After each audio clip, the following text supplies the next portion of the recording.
All right, welcome back. How about this? Cash is not only king, but it's also freedom. Now, I say that a lot on this show. There have been some big moments for a cashless society, though. Folks, don't fall for it when they try to take away your cash. There is help on the way.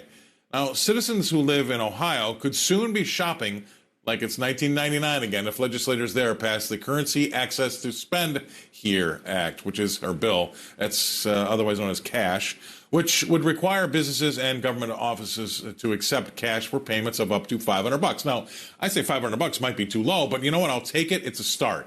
The Ohio State Representative David Thomas said taxpayers deserve the right and option to pay in cash. I don't know why that's such a big deal. I totally agree. Now, remember, it was that pandemic, right, that first introduced us to this cashless society. Money was spreading germs, they said. That's how they introduced it to us. Money is dirty. Well, it's also freedom, and we shouldn't give up.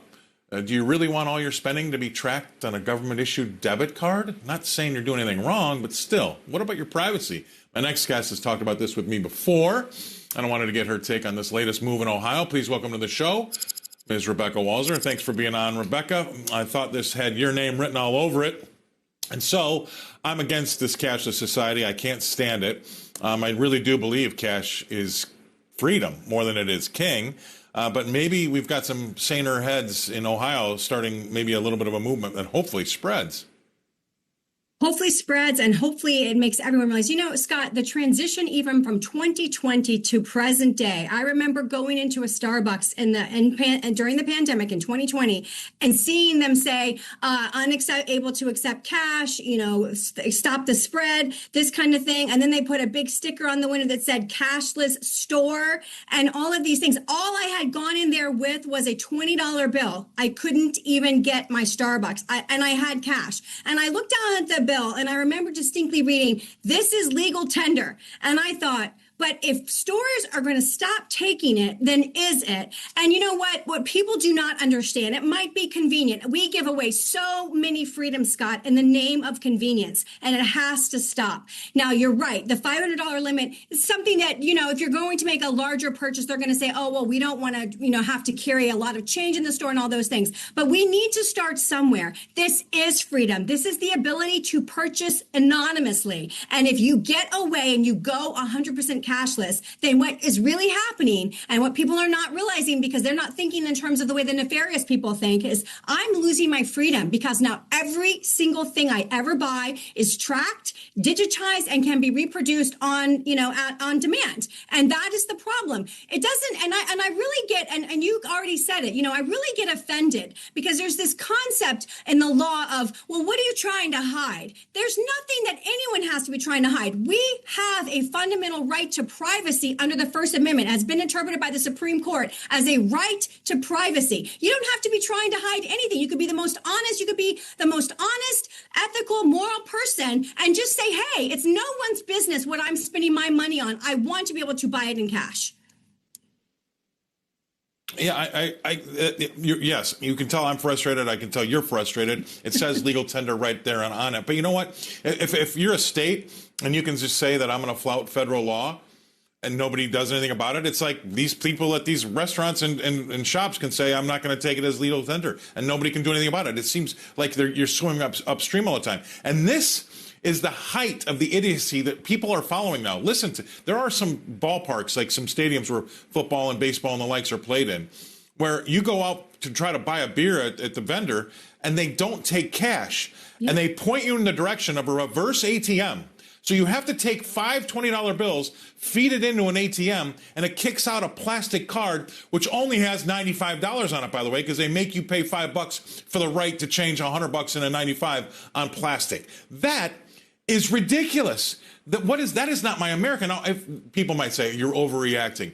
Well, I don't think so, because I think that there is a large part of this economy that goes on cash, number one. How do you, with your hairstylist, your paper boy, I mean, think about all those places that you can help those folks out, that now you can't. Well, if we do go cashless, I don't think Donald Trump wants to do that, and I'm glad to see what's happening in Ohio.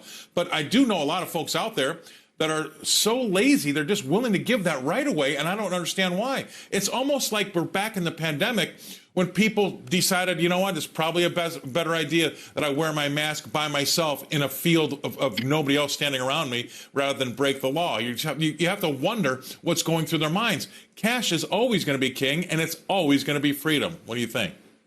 I mean, so I went to NYU Law in the day, and it's still there. I was just in New York last week, as you know, Scott, and there's still shops, pizza shops that you go into that say cash only, and you have an ATM, and you have to go and take your card and get cash out of the ATM. And that's where we should be going back to. You have a right to privacy unless and until you lose it and expunge it because you agree to allow stores to say, no, we will not accept the legal tender of the United States of America in this store. You can only give some kind of digitized payment. And I got to tell you, you reminded me of, I used to go and drive right in the middle of the pandemic, and people would be in their cars with the windows up, with a mask on, driving. And I was like, okay, I have to make a statement to them without obviously being able to talk to them. So I literally would just slow my car down, get right next to them and just be like, what are you doing? You need to stop and think. You are in your car by yourself with a mask on. So this is what we've gotten to. We've gotten to a society of just, do what you're told. And this is the dumbing down of the educational system. This is people not thinking for themselves, not learning how to think for yourself. These things do not make sense. We should not be giving away our rights. And do not accept anybody saying it's because you're trying to hide something. I don't have to be hiding anything to want to enjoy my fundamental right to privacy, to you not being able to pull out a transaction register of every single thing I've done, every single thing I've eaten, every single thing I've gone to, it's not your business. It's not the government's business. It's nobody's business. So let's reverse engineer and go back to cash, get the ATMs back everywhere. Let's do that. It's not going to happen. We are moving to digitization, Scott. We just got to slow it down as much as we can and preserve our privacy as long as we can, because we have a right in and of itself. It is a right to our privacy. We have a right to privacy, and this is going to take that away. A cashless society is not a society of privacy. You're right, and you've touched on so many things there. I don't have enough time, but I just would like to get rid of this blind obedience, and I think that starts with the education. The blind obedience. Yes, you have to walk to your restaurant table with your mask on, but once you sit down, you're no longer at risk of getting the virus. You can take your mask off, and everybody bought it. It's insane. You have to go back. So you know what I do? I have a folder on my phone. Yes. I have a folder on my phone where I forward to myself. I forward to myself all of those examples of how we had blind obedience and to never let it happen again. I just think, and this is another one of those things. Anyway, have a happy Thanksgiving. It was great to talk to you. You've been fantastic happy Thanksgiving, on the show. and we got to have a class, Critical Thinking 101, how to challenge the status quo and think past the norm. It's got to come. It's going to be called the Beginner's Guide to Critical Thinking. We got to get started somewhere. All right. Thanks for being on the show, Rebecca. Always love having you. Have a great holiday.